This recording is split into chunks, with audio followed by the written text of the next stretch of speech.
কেউ হাত পাতেন জীবিকার জন্য, আবার কেউ জীবনযুদ্ধের প্রতিটি মুহূর্তে লড়াই করেন মাথা উঁচু করে বেঁচে থাকার জন্য।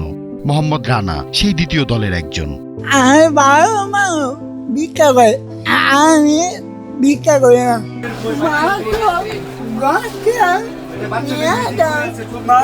জন্ম থেকেই শারীরিক প্রতিবন্ধকতা তার সঙ্গী। জীবনের পথও ছিল কেবল কাটায় ভরা। ছোটবেলাতেই হারিয়েছেন বাবাকে, এখন থাকেন সৎ মায়ের সংসারে।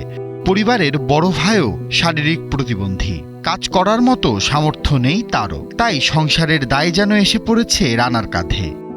দুইটা বোন আছে, বিয়ে শাদী দিছে, ওর টাকা দই কম বেশ যাই কিছু ইনকাম করে না গেল। নিজের একটা ভবিষ্যৎ আছে, অল্প অল্প করে কিছু টাকা জমাইতেছে। কিন্তু ভাগ্যের কাছে হার মানতে শেখেননি তিনি। মানুষের করুণায় নয়, নিজের পরিশ্রমেই খুঁজে নিয়েছেন বেঁচে থাকার পথ। ভিক্ষাবৃত্তিকে না বলে বেছে নিয়েছেন ছোট্ট একটি ব্যবসা। একটা প্রতিবন্ধী মানুষ হিসাবে সে কিন্তু মনে করেন একটা ভিক্ষা খাওয়ানোর কথা, আর এই জায়গা থেকে এই জায়গা কলম বিক্রি করে খাইতেছে। ভাইয়া আমি গরিব মানুষ ভাইয়া, ভাইয়া তো প্রতিদিন ভোরের আলো ফোটার আগেই নারায়ণগঞ্জ থেকে ট্রেনে চড়ে ঢাকায় আসেন রানা। গন্তব্য কমলাপুর রেলওয়ে স্টেশন। হাতে থাকে কিছু কলম, কিছু চকলেট। এরপর শুরু হয় সারাদিনের পথ চলা। স্টেশনের এক প্রান্ত থেকে আরেক প্রান্ত, প্ল্যাটফর্ম থেকে প্ল্যাটফর্মে ঘুরে ঘুরে বিক্রি করেন তার ছোট্ট পণ্যগুলো। এই ভোর সকাল 6টার দিকে আসে, আবার সন্ধ্যায় 5টায় বাসায় চলে যায়। এক গাড়ি যা জয়দেবপুর, আরেক গাড়ি আসে। প্রতিটি পদক্ষেপ যেন কেবল হাঁটা নয়, প্রতিটি বিক্রি যেন জীবনযুদ্ধে টিকে থাকার আরেকটি চেষ্টা। শরীর হয়তো তাকে বারবার থামিয়ে দিতে চায়, কিন্তু মন তাকে বলে থামা যাবে না, লড়াই চালিয়ে যেতে হবে। অনেকেই তাকে দেখে সহানুভূতির চোখে তাকান, কেউ এগিয়ে এসে একটি কলম কিংবা চকলেট কিনে নেন। কিন্তু রানা করুণা চান না, তিনি চান তার শ্রমের মূল্য, কারণ আত্মবিশ্বাস নিয়েই বেঁচে থাকতে চান তিনি।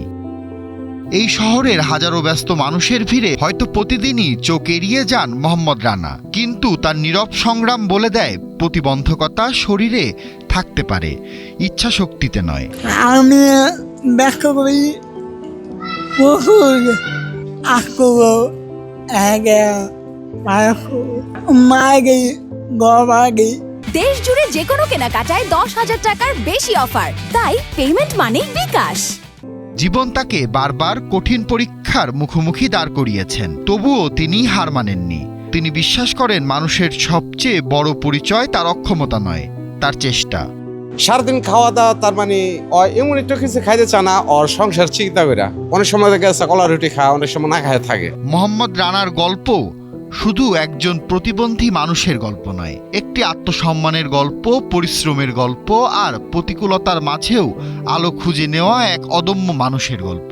সেই গল্প আমাদের শেখায় সহানুভূতির চেয়েও বড় হলো একজন সংগ্রামী মানুষের পরিশ্রমকে সম্মান জানানো। সুপন শিকদার, নিউজ 24। মায়া আমার বাবা নাই, আমার বাবা মরে গেছে।